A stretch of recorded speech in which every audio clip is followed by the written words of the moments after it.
Bienvenidos a este estudio del ministro Waxman Nee.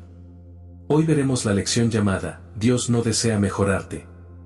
Este estudio corresponde a una serie de mensajes profundos y edificantes dados por el ministro Waxman Nee, en el marco de una reflexión llamada, la actitud que el creyente debe tener frente a la carne.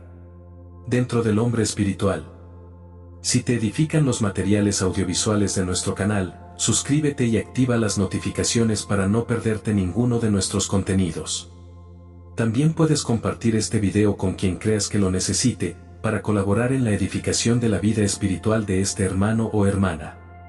Dicho esto, sin más detalles, vamos entonces a abordar nuestro estudio de hoy. La jactancia de la carne. El otro aspecto de la carne. ¿Los aspectos antes mencionados incluyen todas las obras de la carne? Aparte de ellos, ¿existen otras obras de la carne? ¿Deja la carne de estar activa bajo el poder de la cruz? Lo que se dijo anteriormente principalmente recalca el aspecto de los pecados de la carne, es decir, la lujuria del cuerpo humano, pero no el otro aspecto de la carne. Ya dijimos que la carne incluye las obras del alma y la concupiscencia del cuerpo. Examinamos al cuerpo en detalle, pero no hemos hablado específicamente con respecto al alma. En cuanto al cuerpo, el creyente debe deshacerse de todos sus pecados y corrupción. Del mismo modo, el creyente debe rechazar las obras del alma, las cuales ante Dios no son menos corruptas que las del cuerpo. La Biblia dice que las obras de la carne son de dos clases, aunque ambas son de la carne las obras injustas y las que la carne considera justas. La carne no solamente engendra pecado sino también justicia. No solamente es vil, ya que también puede ser noble. No solo tiene lujuria, sino también buenos pensamientos. Todo esto estudiaremos más adelante. La Biblia utiliza la palabra carne para designar la vida y la naturaleza corrupta del hombre, es decir, el alma y el cuerpo. Cuando Dios creó al hombre, puso su alma entre el espíritu y el cuerpo, es decir, entre lo que es divino y espiritual y lo sensual y físico. La tarea del alma es vincular el espíritu y el cuerpo, dándole a cada uno su lugar correspondiente, capacitándolos para comunicarse entre sí y para que mediante esta armonía el hombre pueda obtener la unidad del espíritu y el cuerpo. Pero el alma cede a las tentaciones que se suscitan en los sentidos, escapa de la autoridad del espíritu y se somete al control del cuerpo. El alma y el cuerpo unidos constituyen la carne, la cual no solo carece de espíritu, sino que además se opone al espíritu. La Biblia dice, porque el deseo de la carne es contra el espíritu, Gálatas 5 verso 17. La oposición de la carne contra el Espíritu y contra el Espíritu Santo tiene dos aspectos. Cuando la carne peca, se rebela contra Dios e infringe su ley y se opone abiertamente al Espíritu. Pero cuando la carne hace el bien, obedece a Dios y hace la voluntad de Dios, también lo hace en enemistad contra el Espíritu. El cuerpo, como parte de la carne, está lleno de pecado y de lujuria, así que, cuando se expresa a sí mismo, comete multitud de pecados, contristando al Espíritu Santo. Sin embargo, el alma, como parte de la carne, no es tan corrupta como el cuerpo. El alma es el principio de vida del hombre, es su yo y consta de las facultades de la voluntad, la mente y la parte emotiva. Desde el punto de vista del hombre, no todas las obras del alma son corruptas, pues ella se centra solamente en los pensamientos, las ideas y las preferencias de la persona. Aunque estos pecados giran en torno al yo, no son necesariamente viles. Lo que caracteriza las obras del alma es la independencia, la dependencia de uno mismo. Aunque la conducta de esta parte de la carne no es tan vergonzosa como la otra, de todos modos es enemiga del Espíritu Santo. Debido a que la carne se centra en el yo, la voluntad propia se levanta por encima de la voluntad de Dios. Aunque sirve a Dios, no lo hace según Él, sino según sus propias ideas. Hace lo que es bueno a sus propios ojos y toda su conducta se origina en el yo. Aunque la carne no haya cometido nada que el hombre considere pecaminoso, incluso pudo tratar de cumplir los mandamientos de Dios, en todo caso el yo es el centro de todas sus actividades. El engaño y la fuerza del yo van más allá de lo que el hombre puede imaginar. La carne es enemiga del Espíritu Santo, no solo cuando peca contra Dios, sino también al servirle y complacerle, ya que todo lo que hace se basa en sus propios esfuerzos, en vez de ser guiada exclusivamente por el Espíritu, dependiendo por completo de la gracia de Dios. Por eso es enemiga del Espíritu Santo y lo apaga. Podemos encontrar muchas personas a nuestro alrededor que por naturaleza son buenas, pacientes y afectuosas. Ahora bien, el creyente aborrece el pecado, así que, si puede librarse de él y de las obras de la carne descritas en Gálatas 5, 19-21, se siente satisfecho. Lo que realmente anhela es la justicia, por eso se esforzará por actuar rectamente anhelando poseer los frutos mencionados en Gálatas 5 versos 22 al 23. Pero he aquí el peligro. Los creyentes no han aprendido a aborrecer su carne en su totalidad, desean solamente librarse de los pecados que ella comete. Saben rechazar las obras de la carne, pero no saben que la carne misma debe ser destruida. Lo importante es que la carne no solamente comete pecados, sino que también puede hacer buenas obras. Si la carne aún hace el bien es evidente que está viva. Si un hombre muere, su capacidad para hacer el bien, o hacer el mal, muere con él. Si todavía puede hacer el bien, indudablemente no ha muerto. Sabemos que todos los hombres son carne. La Biblia enseña que no hay nadie en el mundo que no sea de carne, ya que todo pecador nació de la carne. Pero sabemos que muchos antes de ser regenerados e incluso muchos que jamás han creído en el Señor y nunca han sido regenerados han hecho muchas obras loables. Son verdaderamente afectuosos, pacientes y buenos, parece que han sido así desde que nacieron. Ellos pueden ser muy buenos, pero basándonos en lo que el Señor Jesús le dijo a Nicodemo en Juan 3:6, vemos que ellos siguen siendo carne. Esto confirma el hecho de que la carne puede hacer el bien.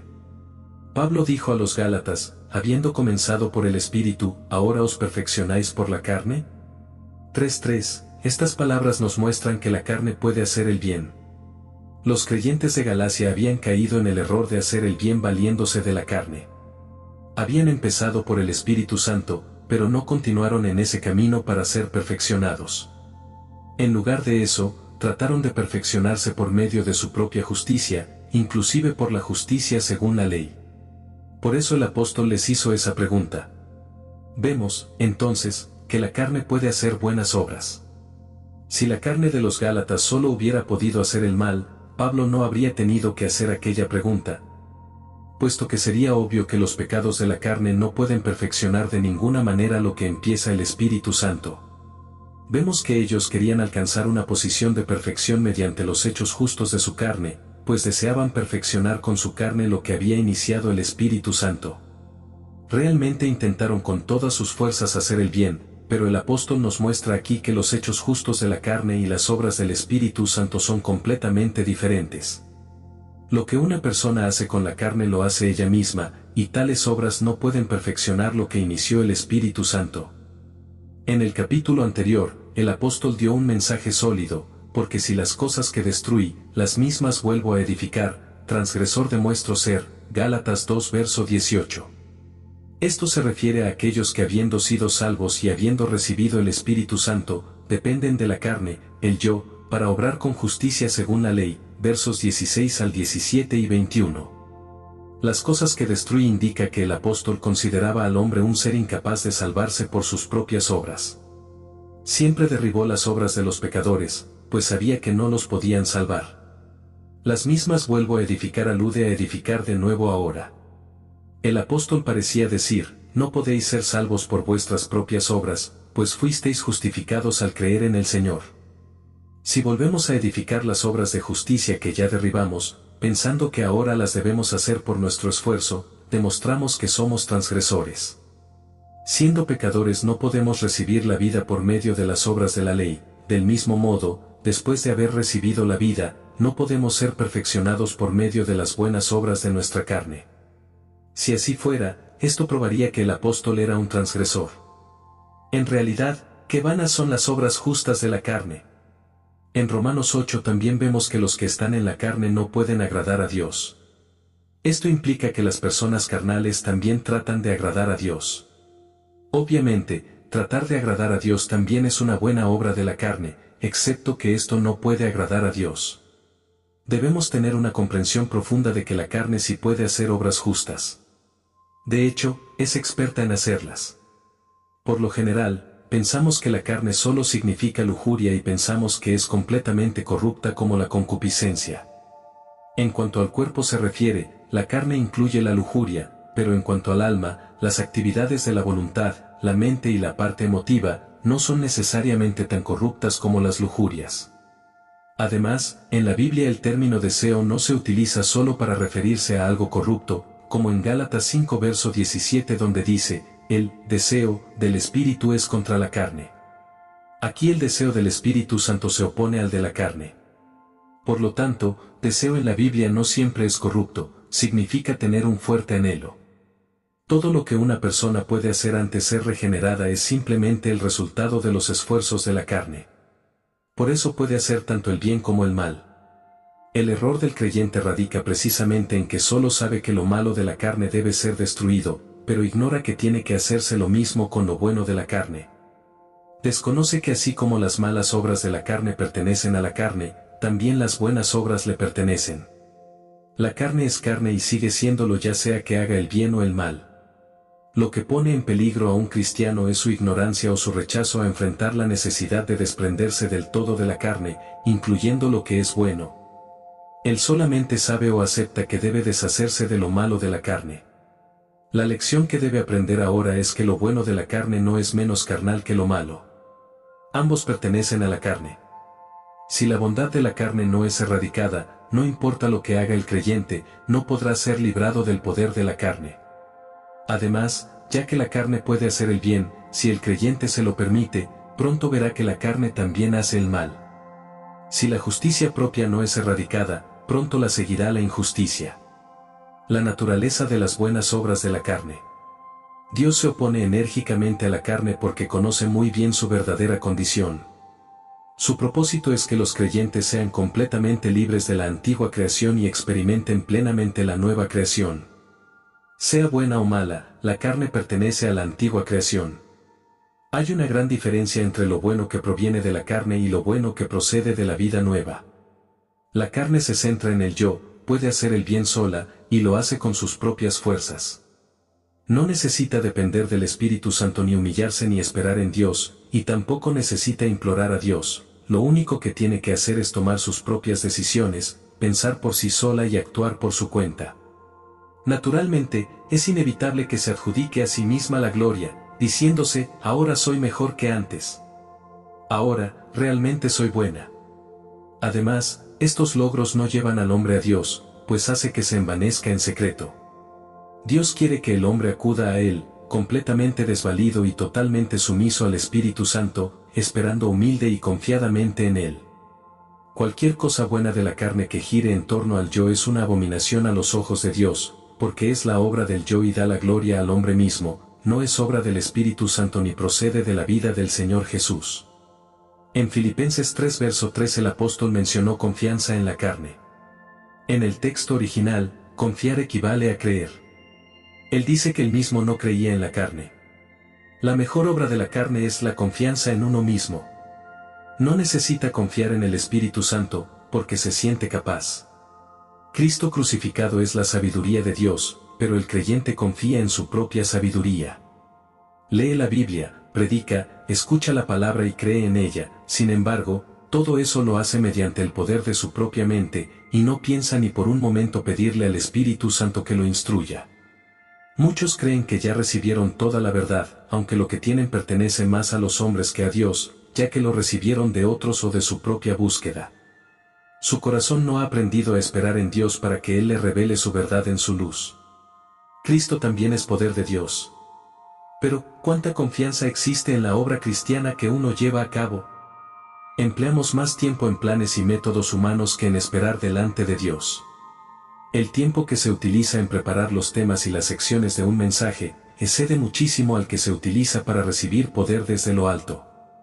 El problema no es que no proclamemos la verdad ni que no confesemos la persona y obra de Cristo como nuestra única esperanza, ni que no queramos glorificar su nombre, sino en que como nuestra confianza está en la carne, la mayor parte de nuestras obras está muerta. Al predicar, confiamos en la sabiduría humana para presentar una doctrina. Usamos ejemplos apropiados y variamos las expresiones para conmover a los hombres. También usamos exhortaciones sabias para conducir a los hombres a tomar una decisión. Sin embargo, ¿cuál es el verdadero resultado? En este tipo de obra, ¿en qué medida confiamos en el Espíritu Santo y hasta dónde confiamos en la carne? ¿Cómo puede la carne darle vida al hombre? ¿Tiene realmente la antigua creación el poder suficiente para ayudar al hombre a que llegue a ser la nueva creación? Las buenas obras de la carne están constituidas de la seguridad y la confianza que uno tiene en sí mismo. Para la carne es imposible depender de Dios, pues es demasiado impaciente para tolerar la demora que conlleva ser dependiente. Mientras se considere fuerte, nunca dependerá de Dios. Incluso en momentos de desesperación, la carne sigue haciendo planes y buscando salidas, nunca tiene la sensación de impotencia. Si los creyentes quieren comprender lo que son las obras de la carne, lo único que necesitan es ponerla a prueba. Todo lo que no se obtiene como fruto de esperar en Dios es de la carne. Todo lo que puede producirse o hacerse sin depender del Espíritu Santo, es de la carne. Todo lo que un creyente decide según su propio criterio, sin necesidad de buscar la voluntad de Dios, es de la carne.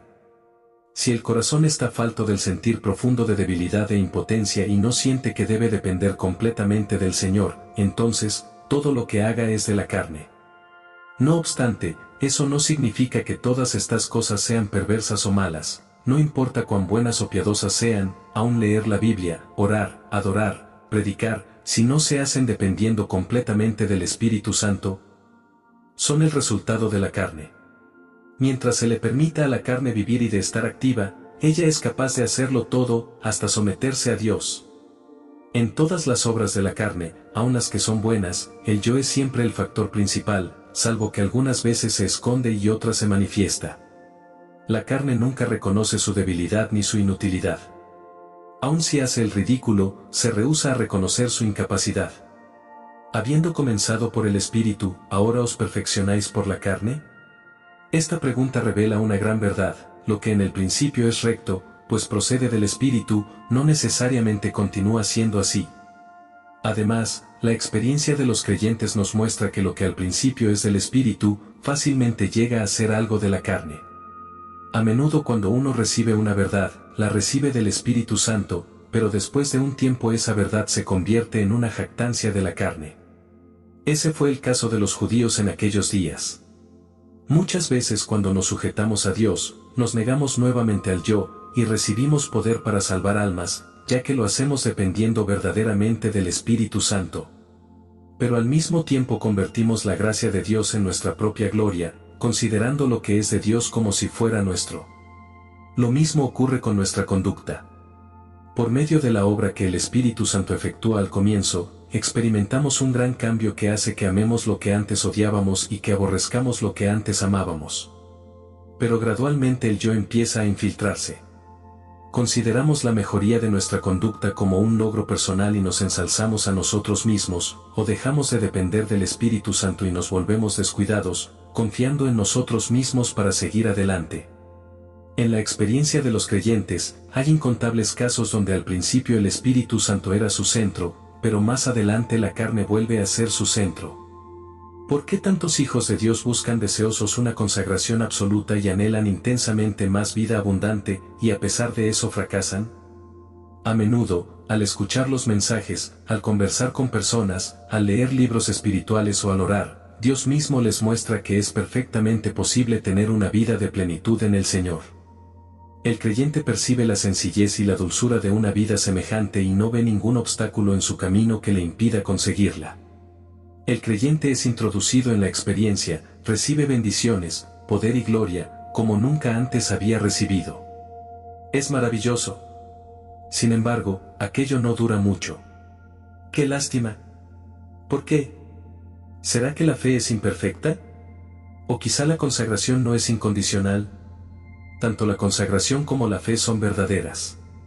Entonces, ¿por qué sucede esto? La razón por la cual se pierde tal experiencia y la manera de recuperarla parecen fuera de nuestro alcance. Realmente, no hay otra razón que la confianza en la carne. El creyente piensa que puede perfeccionar por la carne lo que comenzó por el Espíritu. Sustituye al Espíritu Santo por el yo. El yo desea ir al frente y espera que el Espíritu Santo esté a su lado para ayudarle. La obra y la posición del Espíritu Santo han sido sustituidas por las de la carne. no depende totalmente de la dirección del Espíritu Santo para llevar a cabo toda la obra, ni espera en el Señor. Esto significa que quiere seguir al Señor Jesús sin negarse a sí mismo. Esta es la raíz de todos los fracasos. Los pecados que se manifiestan inmediatamente después de esta experiencia. Si un creyente está tan seguro de sí mismo que se atreve a completar la obra del Espíritu Santo con la energía de la carne, no solamente no llegará a la madurez espiritual, sino que andará sin rumbo ni meta. Muy pronto verá que los pecados que previamente había vencido regresan. Quizá nos sorprenda leer esto. No obstante, es una realidad que cuando la carne sirve a Dios, el poder del pecado se fortalece. ¿Por qué los fariseos eran tan orgullosos pero seguían siendo esclavos del pecado? ¿Por qué estaban demasiado convencidos de que eran justos y de que servían a Dios con gran celo? ¿Por qué el apóstol reprendió a los Gálatas? ¿Por qué manifestaban las obras de la carne? ¿No era más bien porque trataban de obtener la justicia por obras y porque querían perfeccionar por la carne la buena obra que el Espíritu Santo había comenzado? Cuando un creyente joven se da cuenta de que la cruz lo salva de la carne y del pecado, corre el peligro de dejar de dar muerte a su yo y de dejar de confiar en su capacidad para hacer el bien. Con el tiempo, cae de nuevo en los pecados de la carne. El peor error del creyente es no permanecer en la experiencia en la cual el Señor lo limpió de los pecados, y por consiguiente no la prolonga. En lugar de eso, sin darse cuenta, intenta mantener esa victoria haciendo uso de sus propias obras y determinaciones. Quizá tenga éxito por un tiempo, pero no pasará mucho tiempo sin que sus pecados regresen. Tal vez difieran en algo a los anteriores, pero no dejan de ser pecados. Entonces, el creyente se desanima, sabiendo que no puede sostener por mucho tiempo la victoria sobre sus pecados, o se vuelve hipócrita, tratando de ocultarlos y sin confesar que ha pecado. ¿Cuál es la razón de tal fracaso? Si la carne nos proporciona el poder para hacer el bien, también nos proporciona el poder para pecar. Tanto el yo como la capacidad de hacer el bien o el mal son expresiones de la misma carne. Si la carne tiene la oportunidad de pecar, se dispone a hacer el bien. Pero una vez que tiene la oportunidad de hacer el bien, de inmediato peca. Es así como Satanás engaña a los hijos de Dios. Si los creyentes mantuvieran la carne crucificada, Satanás no tendría ninguna oportunidad de obrar, porque la carne es el taller de Satanás. Si toda nuestra carne, no solamente parte de ella, está realmente bajo el poder de la muerte del Señor, Satanás se encontrará sin empleo. Así que, Satanás está dispuesto a permitir que los creyentes hagan morir la parte pecaminosa de la carne, pero engaña a los creyentes para que retengan la parte buena, sabiendo que si la parte buena de la carne permanece, la vida de la carne permanece intacta, y de ese modo tiene su taller para obrar, con el tiempo recupera lo que había perdido. Sabe que si la carne puede vencer al Espíritu Santo en el asunto de servir a Dios, también puede mantener la victoria en servir al pecado. Es por eso que muchos creyentes vuelven a servir al pecado después de haber sido librados de él. Si el Espíritu Santo no mantiene un control total y constante para dirigirlos en la adoración, no tiene el poder para dirigirlos y controlarlos en su vida diaria. Si yo no me he negado a mí mismo por completo ante Dios, tampoco puedo negarme ante los hombres, y a causa de esto no puedo vencer mi odio, ni mi mal genio ni mi egoísmo, pues estas dos cosas son inseparables. Los creyentes de Galacia, por ignorancia, llegaron a morderse y devorarse unos a otros, Gálatas 5 verso 15. Ellos no solamente querían perfeccionar por la carne lo que había sido empezado por el Espíritu, sino que también deseaban quedar bien en la carne, Gálatas 6 verso 12, y gloriarse en la carne, verso 13. Obviamente tuvieron mucho éxito en hacer el bien por medio de la carne, pero también fueron muy exitosos en hacer el mal. No se daban cuenta de que mientras la carne pudiera servir a Dios con sus propias habilidades y sus propias ideas, también serviría al pecado. Si el creyente no puede prohibirle a la carne que haga el bien, tampoco puede prohibirle que haga el mal. La mejor manera de no pecar es no permitir que el yo haga el bien. Ya que desconocían el grado de corrupción de la carne, querían en su necedad utilizarla, sin saber que ella es igualmente corrupta, sea que vaya en pos de la concupiscencia o se jacte de hacer el bien. Por un lado, querían perfeccionar por medio de la carne lo que el Espíritu Santo empezó, pero por otro lado, querían erradicar las pasiones y los deseos de la carne. En consecuencia, no podían hacer lo que Dios deseaba que hicieran. Permíteme hacer una breve pausa en nuestro estudio por aquí, para decirte que si te están edificando los materiales audiovisuales de nuestro canal, puedes suscribirte y activar las notificaciones para no perderte ninguno de nuestros contenidos. También puedes compartir este video con quien creas que lo necesite, para colaborar en la edificación de la vida espiritual de este hermano o hermana. Dicho esto, sin más detalles, continuemos con nuestro estudio de hoy. La actitud que el creyente debe tener frente a la carne. La carne desde el punto de vista de Dios. Sería bueno que los creyentes refrescasen su memoria con respecto al veredicto de Dios acerca de la carne. El Señor Jesús dijo, la carne para nada aprovecha, Juan capítulo 6 versículo 63. Ni los pecados de la carne ni la justicia de la carne traen provecho alguno. Todo lo que es nacido de la carne, sea lo que sea, es carne, y nunca puede dejar de serlo. Aunque la carne predique, escuche, ore, ofrende, lea las escrituras, cante himnos o haga el bien, Dios ya nos dijo que nada de eso es de provecho. No importa cuánto confíen en la carne los creyentes, Dios dijo que no es de provecho y que no ayuda a la vida espiritual. La carne no puede cumplir la justicia de Dios. La mente puesta en la carne es muerte, Romanos capítulo 8 versículo 6. Desde el punto de vista de Dios, en la carne hay muerte espiritual. No existe otro camino excepto ponerla en la cruz. No importa cuánto bien pueda hacer, cuánto pueda pensar, planear o obtener alabanza del hombre, a los ojos de Dios, todo lo que se origina en la carne lleva en letras mayúsculas la etiqueta que dice, muerte.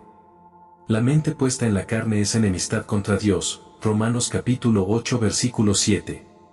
La carne está completamente en contra de Dios, y no tiene la posibilidad de mezclarse con Él. Y esto no sucede solo con las maldades que se originan en la carne, sino que también los pensamientos y las acciones más nobles de la carne son enemistad contra Dios. Hacer obras justas, sin siquiera mencionar los pecados, es actuar aparte de Dios.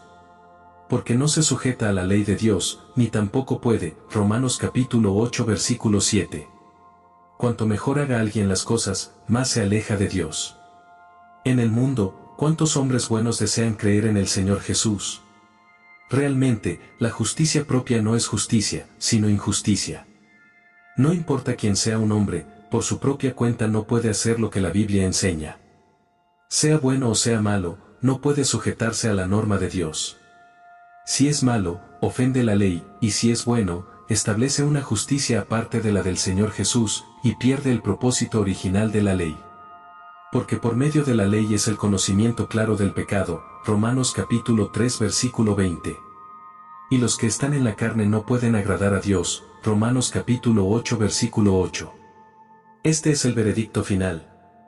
No importa cuán intachable sea la conducta del hombre, si se origina en el yo, no puede agradar a Dios, pues él solo se complace en su Hijo. Aparte de él y de su obra, ningún hombre ni ninguna obra humana pueden agradar a Dios. Lo que el hombre hace en su carne tal vez parezca bueno, pero ya que lo hace con sus propias fuerzas y a partir del yo, no agrada a Dios. El hombre puede diseñar muchas buenas obras para mejorar y avanzar, pero debido a que todo ello se origina en la carne, no complace a Dios. Esto no solo se aplica a las personas no regeneradas, sino también a las regeneradas. Si hacemos algo por nuestro propio esfuerzo, no importa cuán bueno o productivo sea, Dios no se complacerá en ello. Lo que agrada o desagrada a Dios no tiene relación alguna con el bien o mal, sino con el origen de las cosas. La conducta puede ser muy buena, pero, ¿de dónde procede? Al leer estos pocos versículos, realmente vemos cuán vana es la conducta del hombre que se expresa según la carne. Los creyentes deben ver con precisión la evaluación que Dios hace acerca de la carne, ya que de esta manera no se equivocarán. Aunque los seres humanos hacen una distinción entre una conducta buena y una mala, Dios no hace distinción en la conducta, sino que evalúa el origen de las obras. Delante de Dios, una acción perversa y corrupta es igual a la obra más excelente de la carne. Ambas son de la carne y no pueden agradarle. En el mismo grado en que Dios aborrece la injusticia, aborrece la justicia que el hombre se atribuye a sí mismo. Delante de Dios, las buenas obras que se hacen en la esfera natural, sin regeneración y sin unión con Cristo ni dependencia del Espíritu Santo no son menos carnales para Dios que el adulterio, la inmoralidad, la impureza, el libertinaje, etc. Por muy excelentes que sean las buenas obras del hombre, si no surgen de una dependencia absoluta del Espíritu Santo, son carnales y, por ende, Dios las rechaza. Dios abomina todo lo que pertenece a la carne, independientemente de las apariencias externas, tanto si se trata de un pecador como de un santo. Su veredicto es el mismo: la carne debe morir. La experiencia de los creyentes. Pero ¿cómo pueden ver los creyentes lo que Dios ve? Dios odia tanto la carne como su conducta. Sin embargo, los creyentes son clementes para con ella, y no pueden rechazarla totalmente, como Dios lo hace, con excepción de las obras malignas de la carne. Además, los creyentes continúan haciendo muchas cosas en la carne confiando en ellos mismos, creyendo que han recibido la gracia de Dios en abundancia y pueden utilizar la carne para hacer obras de justicia. Por causa de este autoengaño, el Espíritu Santo de Dios debe llevarles por la senda más vergonzosa para que conozcan su carne y tengan la perspectiva de Dios. Dios permite que nuestra carne caiga, se debilite y hasta peque, para que comprendamos si hay o no algo bueno en la carne. Con frecuencia, cuando los creyentes piensan que están progresando espiritualmente, el Señor los prueba para que se conozcan a sí mismos. Con frecuencia, el Señor les revela su santidad para que la corrupción de la carne sea juzgada. Algunas veces Él permite que Satanás les ataque, para que experimenten el sufrimiento. Esta lección es la más difícil de aprender, y aun habiéndola aprendido, la victoria no se aprende de la noche a la mañana. Solo gradualmente, después de muchos años, los creyentes se dan cuenta de cuán traicionera es la carne. Incluso lo mejor de ella es corrupto. Es posible que Dios permita que los creyentes experimenten Romanos 7 para que finalmente estén dispuestos a declarar junto con Pablo: yo sé que en mí, esto es, en mi carne, no mora el bien. ¿Cuán difícil es aprender a decir esto? Si no fuera por las innumerables experiencias de derrotas dolorosas, los creyentes seguirían confiando en ellos mismos y considerándose capaces. Solo después de que han fracasado 100 o 1000 veces comprenden que su propia justicia no es de fiar en lo absoluto, y que en la carne no mora el bien. Sin embargo, aquí no termina todo. El juicio de uno mismo debe ser constante. Porque cuando los creyentes cesan de juzgarse a sí mismos, dejan de tratar la carne como inútil y detestable y asumen una actitud levemente vana y de complacencia en sí mismos. Entonces Dios se ve obligado a hacerlos pasar por el fuego a fin de consumir la escoria. Qué pocos son los que se humillan y reconocen su inmundicia. Si esto no sucede, Dios no quitará su disciplina de ellos. Ya que los creyentes no pueden librarse de la influencia de la carne ni por un momento, necesitan juzgarse a sí mismos continuamente. De no ser así, volverán nuevamente a jactarse en la carne. Muchos piensan que el Espíritu Santo solo convence de pecado a las personas del mundo que necesitan creer en el Señor Jesús. Pero debemos saber que esta obra del Espíritu Santo es tan esencial en los santos como en los pecadores. Él debe convencer a los santos de sus pecados no una ni dos veces, sino diariamente. Ojalá que podamos experimentar más la convicción del Espíritu Santo, para que nuestra carne sea puesta bajo juicio para siempre a fin de que no vuelva a reinar. No olvidemos, ni por un momento, la verdadera condición de nuestra carne, y la evaluación que Dios hizo de ella. Ojalá que nunca volvamos a confiar en nosotros mismos, es decir, en la carne, pensando que puede hacer algo para agradar a Dios. Que dependamos siempre del Espíritu Santo y que no le cedamos ni el más mínimo espacio al yo. Si hubo alguien alguna vez en el mundo que pudiera jactarse de su carne, esta persona fue Pablo, porque en cuanto a la justicia que es por la ley, era irreprensible. Aún hoy, si alguien se pudiera jactar de su carne, también debería ser Pablo, porque fue un apóstol, que vio al Señor con sus propios ojos y fue grandemente usado por el Señor. Sin embargo, no lo hizo porque conocía la carne. Cuando tuvo la experiencia que describe en Romanos 7, ya conocía la verdadera condición de su yo. Dios había abierto sus ojos para que viera, por experiencia, que en su carne solo había pecado. Percibió que la justicia propia en la que se había enorgullecido en el pasado era solo basura y pecado. Había aprendido esta lección y, por eso mismo, no se atrevía a confiar en la carne. En realidad, no olvidó lo que había aprendido, y continuaba aprendiendo. Él podía decir, no teniendo confianza en la carne, aunque yo tengo también motivos para confiar en la carne. Si alguno piensa que tiene de qué confiar en la carne, yo más, Filipenses capítulo 3 versos 3 al 4. Aunque tenía muchas razones para confiar en la carne, él no solamente sabía lo que Dios pensaba de la carne, sino que además, sabía que la carne es engañosa, y que no podía fiarse de ella en lo más mínimo. En los siguientes versículos, vemos cuán humilde era Pablo, no teniendo mi propia justicia, si en alguna manera llegase a la superresurrección de entre los muertos, no que lo haya alcanzado ya, ni que ya haya sido perfeccionado, sino que prosigo, por ver si logro hacer aquello para lo cual fui también nacido por Cristo Jesús. Si los creyentes desean ser verdaderamente espirituales, deben saber que no se pueden atrever, en absoluto, a tener confianza en ellos mismos, ni a sentirse satisfechos o complacidos consigo mismos, ya que ello es una prueba de que confían en la carne. Si los hijos de Dios se esfuerzan sinceramente por alcanzar una vida más abundante, y están dispuestos a aceptar la evaluación que Dios hace de la carne, por extenso que sea su progreso espiritual, no se considerarán más fuertes que otros. Ni dirán, siempre he sido diferente a los demás, sino que estarán dispuestos a permitir que el Espíritu Santo les revele la santidad de Dios y la corrupción de su carne, sin temor a quedar desnudos. De lo contrario, el Espíritu Santo hará que comprendan cuán corrupto es el yo, todas las veces que sea necesario. Quizá así, sus fracasos disminuirán en cierta medida. Qué lamentable es que aun cuando los creyentes no deseen confiar en la carne, sean impuros pensando que su yo puede hacer algo. Debido a esto, Dios no puede evitar permitirles experimentar fracasos, a fin de eliminar hasta la más leve confianza en sí mismos. La cruz y la obra profunda del Espíritu Santo. Ya que la carne es tan sutil, los creyentes deben experimentar momento a momento la obra profunda del Espíritu Santo por medio de la cruz. Una vez que los creyentes comprenden la condición de su carne delante de Dios, es indispensable que experimenten la cruz y la profunda obra del Espíritu Santo.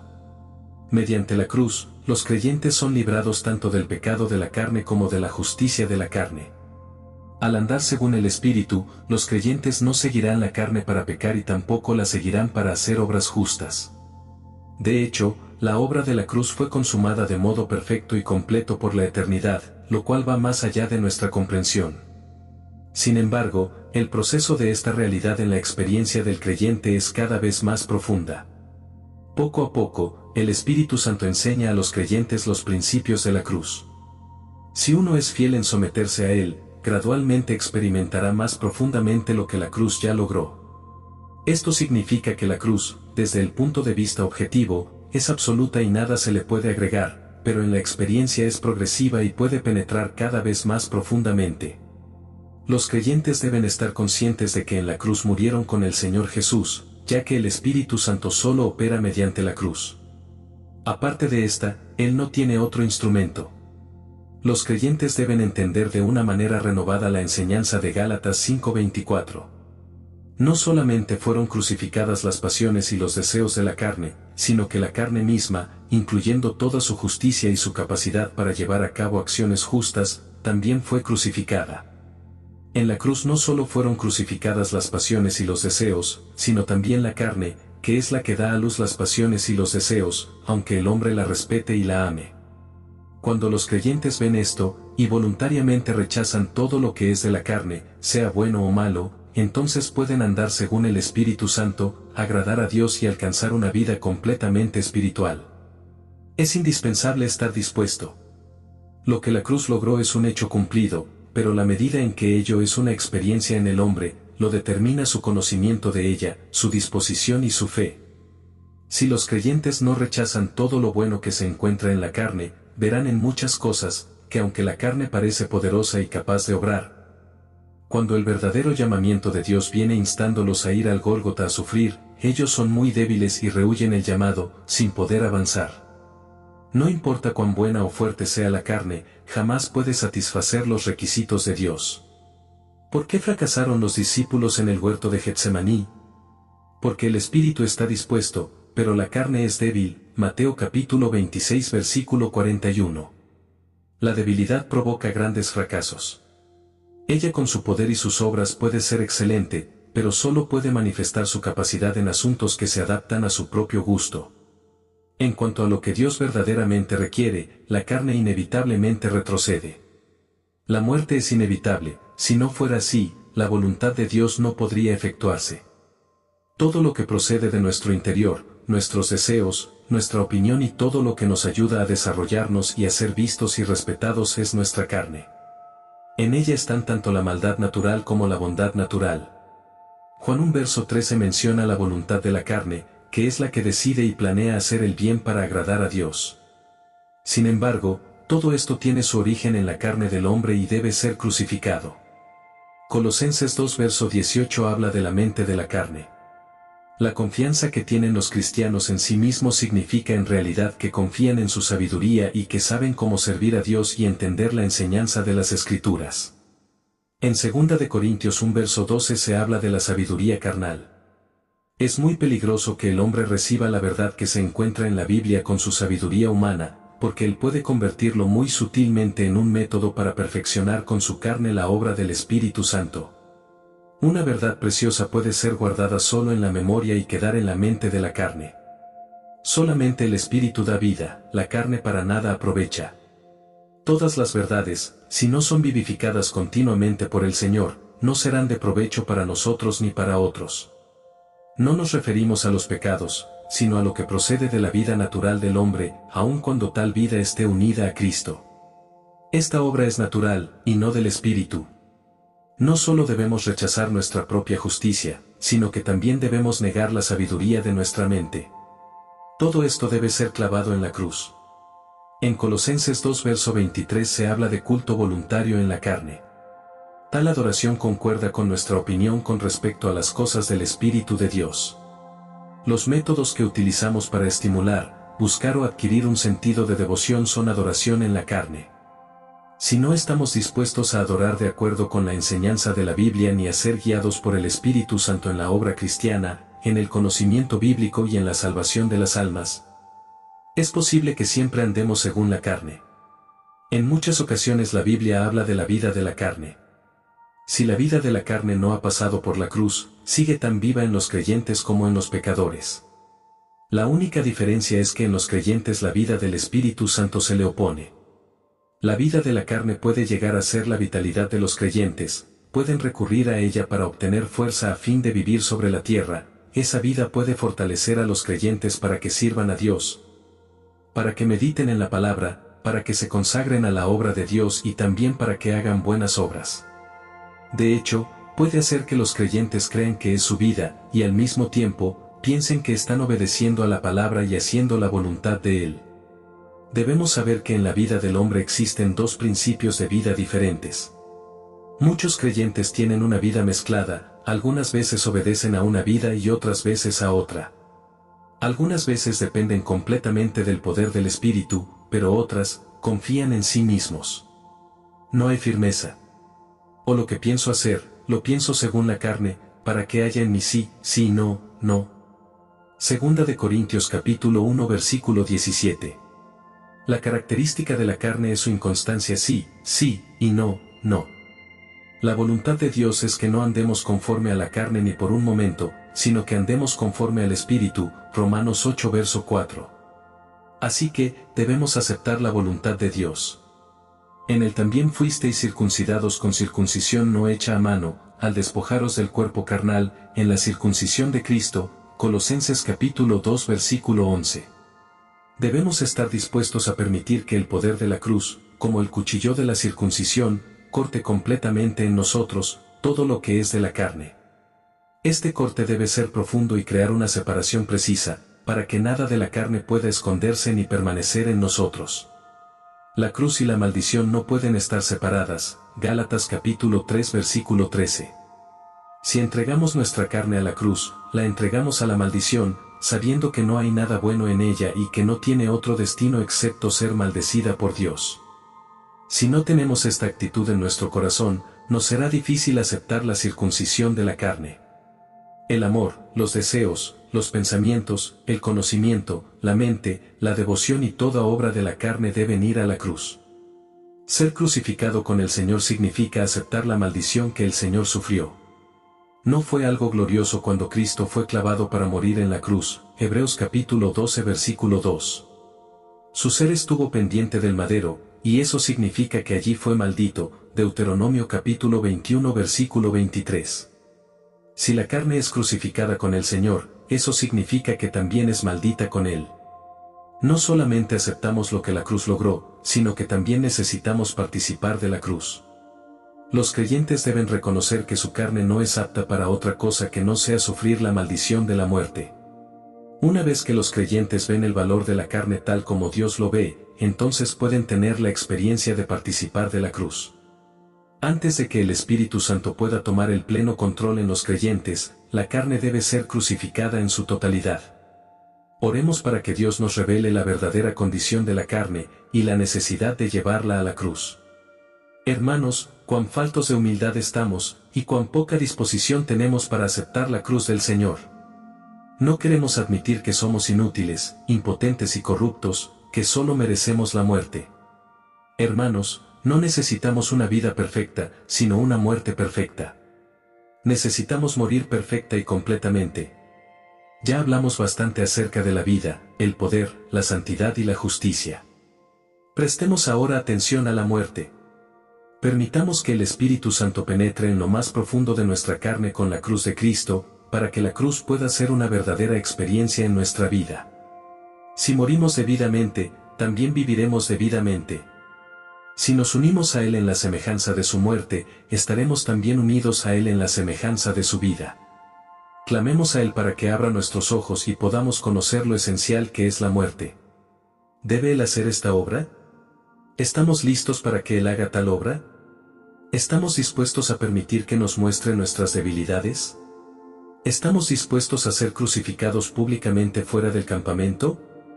¿Permitiremos que el Espíritu de la cruz opere en nosotros? Espero que poseamos más de la muerte del Señor.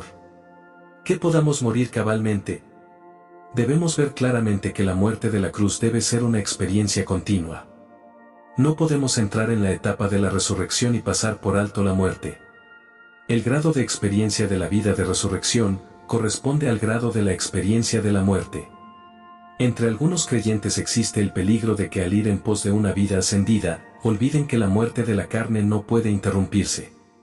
Abandonan la posición de muerte y siguen adelante.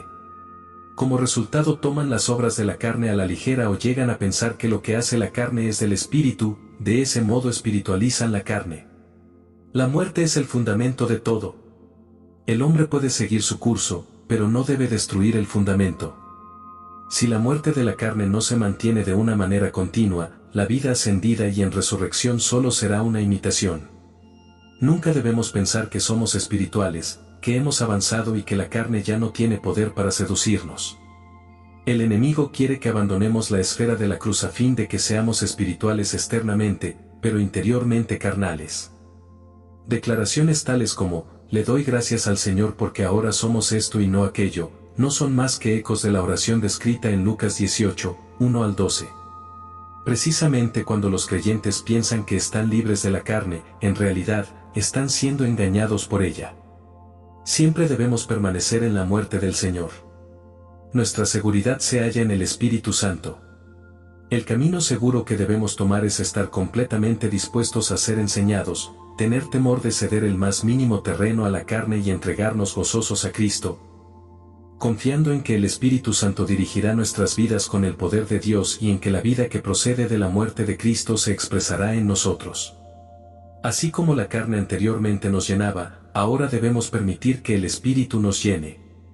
Debemos permitir que el Espíritu Santo nos gobierne y que derribe completamente el poder de la carne para que pueda llegar a ser nuestra nueva vida y para que Cristo se manifieste como nuestra vida. Entonces, podremos decir, ya no vivo yo, mas vive Cristo en mí. Sin embargo, la base de esta vida seguirá siendo, con Cristo, estoy juntamente crucificado, Gálatas 2 verso 20. Si vivimos con un corazón lleno de fe y sumisión, podemos esperar que el Espíritu Santo haga en nosotros la obra divina más maravillosa. Si vivimos por el Espíritu, esta es la fe que debemos tener para creer que el Espíritu mora en nosotros, andemos también por el Espíritu, 5:25, esta es la sumisión que necesitamos. Debemos simple y confiadamente creer que el Señor nos dio su Espíritu y que Él vive en nosotros. Creamos en su don y que el Espíritu Santo mora en nosotros. Tengamos esto como la llave de la vida de Cristo en nosotros, el Espíritu Santo mora en la parte más profunda de nuestro ser, nuestro espíritu. Meditemos en esto, creámoslo y recordémoslo hasta que, por la gloria y la realidad de esta verdad, un temor y asombro santo broten en nosotros debido a que el Espíritu Santo mora en nosotros. Debemos seguir su dirección. Esto no está en nuestra mente ni en nuestros pensamientos, sino en nuestra vida y voluntad. Debemos ceder ante Dios y permitir que el Espíritu Santo regule toda nuestra conducta, y Él manifestará al Señor Jesús en nuestra vida, ya que esa es su obra. Por favor, permíteme hacer otra breve pausa en nuestro estudio de hoy por aquí, para decirte que si te están bendiciendo los materiales audiovisuales de nuestro canal, puedes suscribirte a nuestro canal, dejar tus comentarios al respecto de este estudio y activar las notificaciones para no perderte ninguno de nuestros contenidos. También puedes compartir este video con quien creas que lo necesite, para colaborar en la edificación de la vida espiritual de este hermano o hermana. Dicho esto, sin más detalles, continuamos con nuestro estudio de hoy. Exhortación. Si permitimos que el Espíritu, mediante la cruz, haga una obra profunda en nosotros, la circuncisión que recibimos será verdadera para nosotros día tras día. Porque nosotros somos la circuncisión, los que servimos por el Espíritu de Dios y nos gloriamos en Cristo Jesús, no teniendo confianza en la carne. Filipenses 3 verso 3. La confianza en la carne se pierde al recibir la circuncisión que no es ejecutada por manos de hombres. Para el apóstol, gloriarse en Cristo Jesús es el centro de todo. Claramente nos muestra, por un lado, el peligro y, por otro, la certeza. Poner nuestra confianza en la carne impide que nos gloriemos en Cristo Jesús, pero adorar en el Espíritu nos permite el gozo bienaventurado de la vida y la verdad. El Espíritu Santo exalta al Señor Jesús, pero humilla a la carne. Si de verdad deseamos gloriarnos en Cristo y permitirle que se gloríe en nosotros, y si queremos verdaderamente glorificarle en nuestra experiencia, debemos, por un lado, ser circuncidados por la cruz y, por otro, aprender a adorar en el Espíritu. Esto no es un esfuerzo nuestro, porque eso será obra de la carne. No es necesario usar nuestros métodos, porque estos solo se aplican cuando cuentan con la ayuda de la carne. Debemos desconfiar de la carne, no importa lo buena o apta que parezca. Debemos confiar exclusivamente en el Espíritu Santo y obedecerle. Con esta clase de confianza y obediencia, la carne será humillada y se mantendrá en su posición bajo maldición, despojada de su poder. Que el Señor nos dé su gracia, para que aumente el desprecio por nosotros mismos, considerándonos indignos de confianza y comprendiendo que somos inútiles, a fin de que no confiemos en nuestra carne en absoluto.